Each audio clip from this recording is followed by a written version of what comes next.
to the Donnie Jones Show. I am your host, Donnie the Tree Lady and owner of Don's Tree Service. Thank you so much for joining us today. Each week we try to bring you somebody in our community that is doing great things and making a difference. And of course, this week is no different. This week on our show, we have somebody that is super talented and her work is known all over the United States and internationally. She's a producer, a writer, a violinist, a vocalist, and just an all-around amazing lady that is just doing her thing. And we're getting a chance to talk to her today. And I'm talking about Latonya Peoples. Thank you so much for coming on the show. Thank you. I always say coming on the show, but we're actually in her studio. So actually, we kind of coming into her life. So, but Latonya, thanks again for having us. I was just so excited. I want to let the people know that I met you actually through my tree care company because we did some work for you. Right. And funny story is that you told me you played violin, right? And when you told me that, I was like, oh, that's so nice. And then when I started digging a little bit more, I was like, oh, she's the real deal. So tell us a little bit about yourself, Latonya. Well, I've been playing violin since I was 5. Yes. So most people are like, wow, you've been playing for so long. And I'm like, yeah, just a few years. Yeah. See, but that's why I'm telling y'all, when I first met her, this is why I didn't realize who you were. Because you were like, oh, I play violin, I sing a little. And then when you look her up, you're like, whoa, okay, this woman she's had her music featured on Scandal. She's played with Left Eye from TLC. She's traveled to Japan, played overseas, played in Canada, and just with some of the greats out there like India Ari. Why don't you tell the people about some of the experience that you got and, Let's see. I will say that music has brought tons of different experiences to me. Yes. I've met so many cool people, especially here in Atlanta. Yes. The talent here is like unmatched, and the people are very warm and they're always very welcoming. Yeah. And I've gotten to play most of the clubs here in Atlanta. There's Dark Horse. Well, I was a few of the clubs I'm sure you didn't play. No, I'm just kidding. Variety Playhouse. All Yeah, the places okay. here, I played with. I played in a rock band with a friend of mine. Okay. And then I toured with Universal Circus for the Yes. Now, 2000s. what was that like touring with Universal? It was amazing. Yeah. Actually, most people, if I tell my story, they're like, "You lying? Quit telling that." But see, that's why we're here. We want to hear your story. Yeah. And speaking of, you said you started playing music when you were 5. I was 5. But you've obviously metamorphosized into all these other areas because once again, you're not just a violinist. You're not just a vocalist. You're a producer, which this studio is amazing.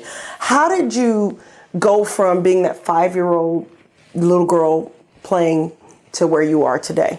When I was in college, I went to Howard University. Mm-hmm. Hey. I had a violin teacher because I majored in music therapy and I minored in violin. So I had to take, music classes. My violin teacher, she told us that we had to go see the Uptown String Quartet at the Kennedy Center. And I was like, oh man, freshman, I don't have any money. How am I going to get there? We had to, pay our own way to get, take the bus, or I don't even remember how I got there. But I was like, oh, I don't want to go. But when I went to see the Uptown String Quartet, I was blown away. Yes. Oh my gosh. They were I don't know if you've heard of them, but Max Roach. Well, I used to live in DC. Okay. So yeah. Maxine Roach is Max Roach's daughter. She's the violist in the group. Lisa Terry, Eileen Folsom. I can't say I know all those names. I'm just saying it sounds familiar. Okay.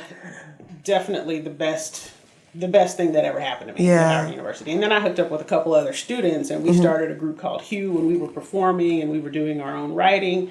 I learned a lot about And you guys performing. actually played on, was it NPR that you... We did. Okay. Sonia Williams, who's a professor at Howard, she got us into the Wade in the Water series that she did with NPR, and we did a rendition of Wade in the Water. So Wade in the Water is kind of like it's a classic. Yeah, it's a classic. Definitely. But how did it? I want to go back a little bit to your childhood, but since you brought up Wade in the Water, how did you get to the point where your version of Wade in the Water was actually the one featured on Scandal, which was a huge TV show that actually just went off the air, but it's huge. It had a major following. Yeah. Right. Yeah. That was an amazing story as well. I work at Grady Hospital, and I was, working as a good worker does, right? I get a phone call. I don't answer the phone because I was working. Yes. Right? So I get the message, and it's like, this is the music supervisor for, Scandal, and we want to know if we can license your Wade in the Water. And I'm like, okay, am I being punked? Right. How did they find out about your music? Don't know. And I asked her because I called her back like within 10 seconds. I was like, yes, what do I need to do? And I was like, just out of curiosity, how did you find, my song? And she says, well, one of our producers just found it on the internet. Wow. I don't know where. That's why it's important. Because I would also look at this because I do focus on entrepreneurship. You are an entrepreneur with your music. You put your music out there, you license your music, you perform, and you have to basically manage this beautiful thing that you've built. For somebody that's up and coming, that's an artist such as yourself, what advice would you give them for people that do want to take kind of a non-traditional route? Because you're not sitting at home waiting for something to happen. Right. You're making it happen.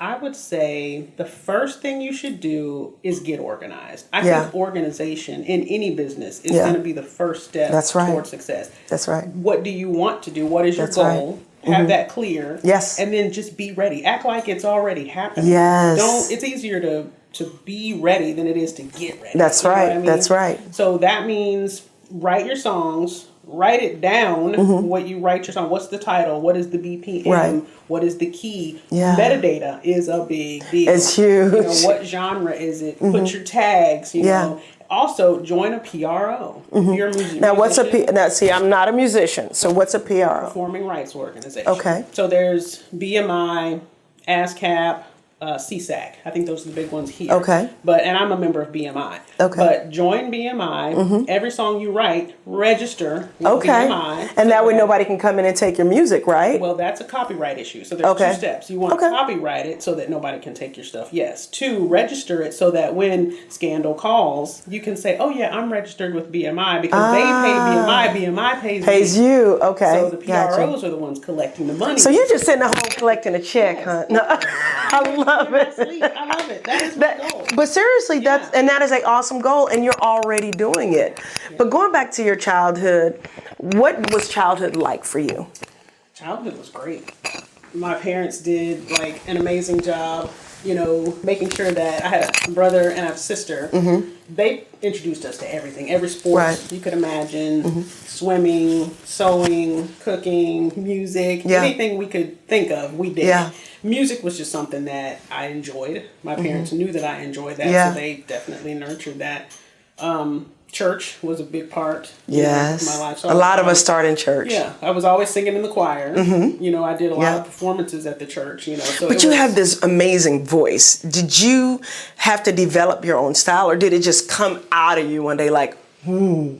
I think, listening to my mom sing, listening to my dad sing in the choir, listening to my aunts and uncles sing, and then singing with them, it just kind of, I think it's a family voice. Yeah. I can't say it's all so everybody in your family sound like that? Yeah, pretty much. I gotta say. My dad sings great. My mom sings awesome. My sister, now you would never. Why I can't come from her family? You know what I'm saying? Y'all, it ain't fair. To me, they can all sing really well. That's now, wonderful. Will they sing in public? My sister would probably never sing in public. Right. But she has a nice singing voice. Well, let's go a little bit into the violin because you're also very proficient. You're a multi-talented woman. Do you have to pick and choose what you love, or like what you're going to focus on, or is it just whatever comes your way? Actually, sometimes it is hard to decide. When I come into the studio, sometimes I'm like, okay, am I going to play with this toy? Am I going to play with that toy? Yeah. Am I going to play with this one or this one? And I really do have to focus and say, okay, this is what you're going to do. Yeah. Or I'll be like, oh, let me try this over there. Or let me push that button and see what that does. Because I get so excited about everything you could possibly do. So I do have to say, look. So what comes easier for you? Vocals, I would assume, or violin? Or I would say, I think they're kind of both kind of there. Whenever I told somebody, I don't remember who I told, but I said, if you ever see me on stage doing a really long solo, because I don't forgot the words. I don't know what the words are, so I'm like, I'm going to just play. Yeah, absolutely. Right. Well, you do play so beautifully, and and maybe we'll get a chance to hear you too. So it could happen. I'm always ready. You are always ready. But now going back into your licensing because that's what you said you're kind of focusing on right now. Can you explain to people what that means and what that looks like? And then we can talk a little bit more about it after the break. Okay, so what that means is every day I come to the studio, I write something. I write a cue, I write a violin track that can be used in some, everybody's a beat maker and they want something different for their beats. So I have websites. I have a BeatStars account, which is a licensing site. If you're like, oh, I like that track, I want to use that for me. You email me, call me, we can work it out. You go to my site and you say, oh, okay, I want to license that. Push the button that says license. And then you got to pay me. And that's we can, y'all hear that? Y'all got to pay her. And we can work. That's right. So. Well, I love you explaining this because a lot of times when we're talking to future entrepreneurs or people that have a dream to do what you're doing or even to do what I'm doing or anybody that pursues their dreams, they're not putting things in place. Like you just mentioned several things like having a website. Obviously, if people are sending you money, having a bank account. You know what I mean? You come into the studio every day. So I think that consistency is one of the reasons why you're so successful. What other advice would you have for up and coming artists that's in your field? Save your money. Any money that you make. Don't just make the money and then automatically spend it. Save it so that you can reinvest into new tools. Because this stuff costs money, y'all. Exactly. If your computer hard drive could go down, have a backup. That's right. I mean, not just the backup files, but clone your drive. I have 2 clones of this drive. And I have everything backed up here, over there, just in case. We're going to make sure we reiterate that on the next take. But how can people get in contact with you? LatonyaPeoples.com. LPEOP05 Okay, spell Latonya because you know how, and we spell words all kinds of different ways. Right, no J's. Okay, it's Latonya, LATONYA, Peoples, PEOPLES.com. Love it. You guys, once again, we're here with Latonya Peoples. Please reach out to her. We're going to take a quick break and we'll be right back in a few minutes. Welcome back to the Doni Jones Show. I am Doni Jones, and I am here with the amazing producer, writer, violinist, and vocalist, Latonya Peoples. We are talking about her craft. We're talking about her business and just what she does to put her artistry out there in the world. What are you focused in on right now as far as your business is concerned?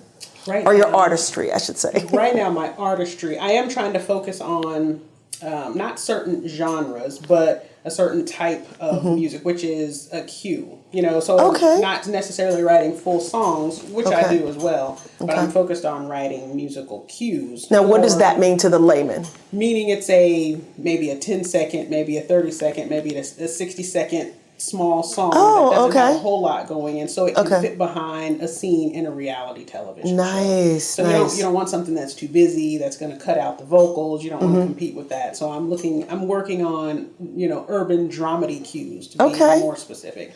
That can fit behind those scenes that you see in reality television every day. That's amazing. See, when we see these shows, we don't realize that there's a lot that goes into them, such as the music, and the background vocals and everything. And you get a chance to do that every day, and you help people's basic project come to life, because without the music, it's kind of, we went to go see Star Wars last night, and I kind of caught myself, I guess because I knew I was going to be talking to you today, I was kind of caught myself listening to the background music and everything, and how it sets the tone and everything.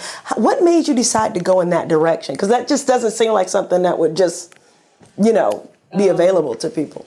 Because it's fun. It's something that's fun to me. And as I learn, because I can, I still have tons to learn, but as I learn more about the craft of songwriting, I learn little things about how to make a track, how to make the drums sound a little bit more poppy, I guess, than the rest of the tune, or how to make a nice warm pad in the back. I mean, every little bit, counts. How to make a section of silence just to add to some tension, and how to make that feel, how to make the feeling of the music come out, which is what scenes need. They need that feeling. They need that feeling. They need moods, and that's what the music does. So what do you do do you ever get people to reach out to you for your music that may be in a genre that you're not familiar with, or that you don't normally do? And if you do, what do you do in situations like that? If I did, I think it's more important to be honest about what you're good at and what you're not good at. Like, do you do country? Well, no, I saw on there you do country. I love country. I love Oh, it's good I love music. country too. So he be make. I'm not gonna go there right now. But people make fun of me because I love country. But I like really. And country music is hot right now. It really is. So did your family give you a little issue when they found out you like country music? Oh, no. Actually, my family is pretty progressive. I mean, Okay. they're not really like, oh my gosh, you don't like. The only thing they don't like is cats. I will say, that they're like, what do you mean you got some cats? We have some cats. Really? Yeah, Do you have a cat? I didn't see I had a cat. cat. I had 2 cats and I had a dog. Okay. See, I thought at first you were talking about Cats, the movie that everybody said was so bad. Yeah. Okay. My family does not do cats. Okay. Or dogs, but we don't do cats. Okay.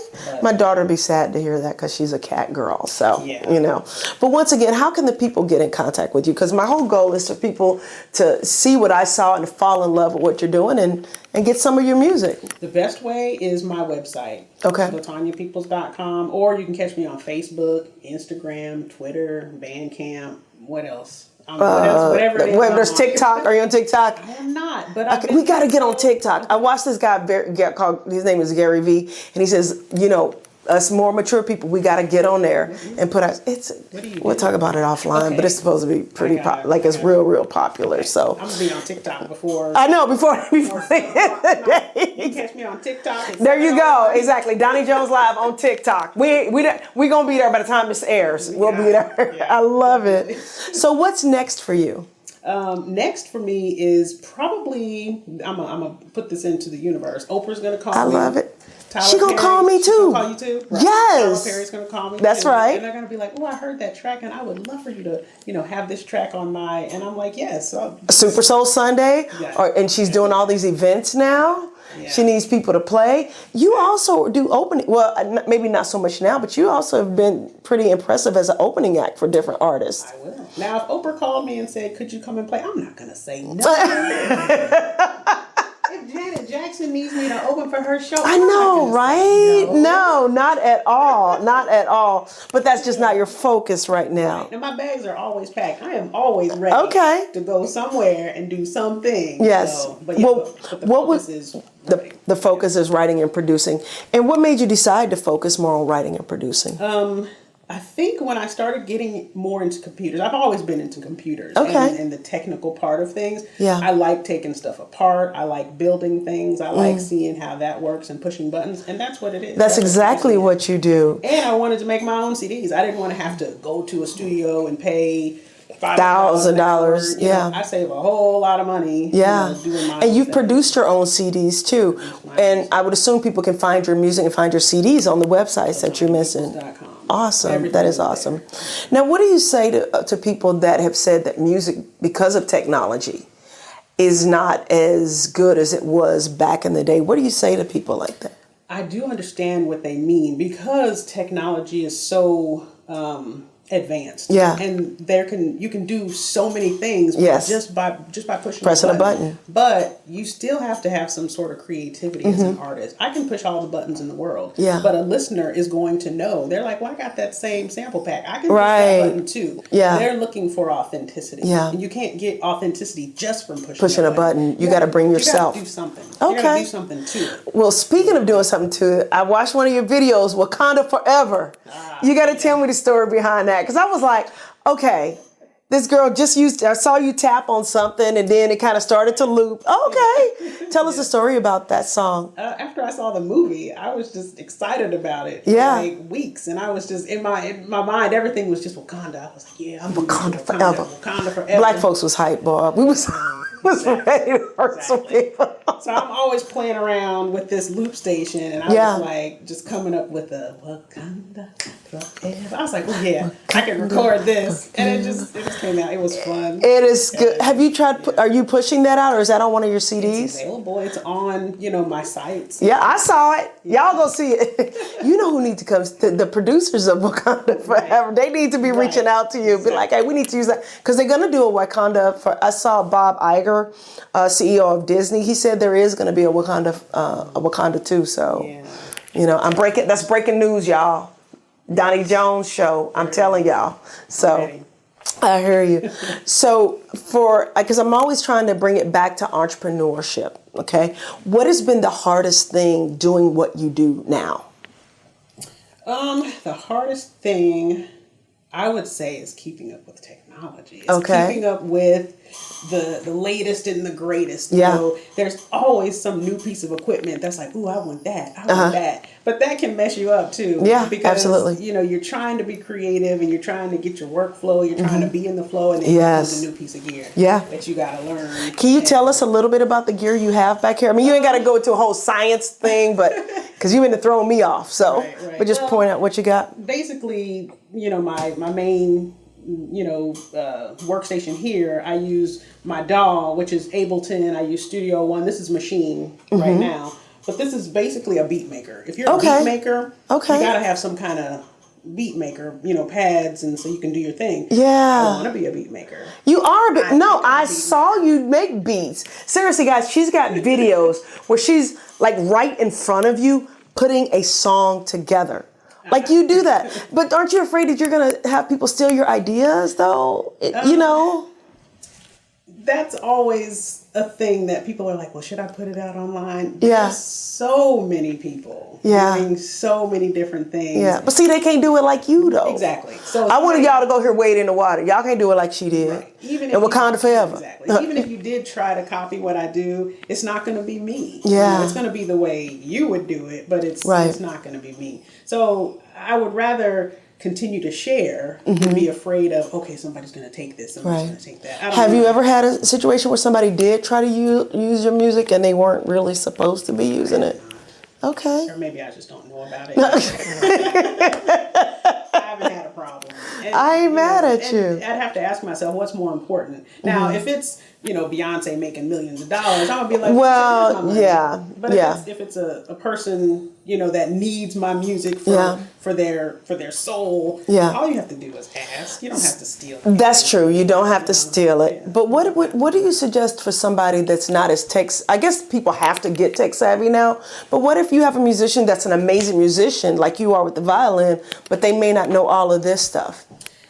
They can hook up with somebody who has a studio or who has a passion for pushing buttons. Yes, there's tons of studios, yeah, home studios that people such have. as yours. Yeah, they're everywhere. Absolutely. And once again, how can the people get in contact with you? The best way is LatonyaPeoples.com, website, Facebook, TikTok after 7:00 tonight. That's right. That's right. I'm gonna be on TikTok. It's the hottest thing, man. I'm telling you. And I should have known it was hot because I hear my kids talking about it all the time. But I was like, man, I don't know. Only young folks be on there. But because of business changes and, getting people's attention, you have to be up with the new technology. And right now, that's the hot thing. So I've been hearing so much about it. Yeah. Like, okay. But I also, didn't I see it on a website where they were like, okay, if you're a parent of children, beware of these sites. Yeah, I think it is. Well, yeah. So is Snapchat. But anyway. Right. Snapchat was like, You know what I don't like about Snapchat is that they can put something out there and then it disappears and you don't know what your child has done. Okay. So we don't mess with that. But TikTok we're going to mess with. Okay. I just want to say thank you once again for giving us the opportunity to come into your space and just, get a chance to feel what you do and what you bring to the world. And I thank you for that because I think we need our artists. And I think there's a lack of that now, or a lack of good stuff out there now. And I think you're putting out good stuff and I want the people to know about it. What's one more thing before we leave that you want the people to know? I would say, don't compare yourself to others. That's the first thing that will make you self-doubt is comparing yourself to others. That's right. Because there's only one you. There's only one you. That's right. There's only one me. That's right. I don't have to be like That's right. whoever. All I have to do is me. That's right. When you start looking at, I see what they're doing on Facebook and I see what such and such is doing. I wish I could do that. Right. And they're probably thinking the same thing. That's right. About That's you. right. That's right. I could do that. So just be you. Just be you. There's only one you. There's only one me. And go be the best that you can be. Thank you for checking out the Donnie Jones Show, and we'll see you next week. Thanks. Perfect. Perfect. Perfect. Perfect.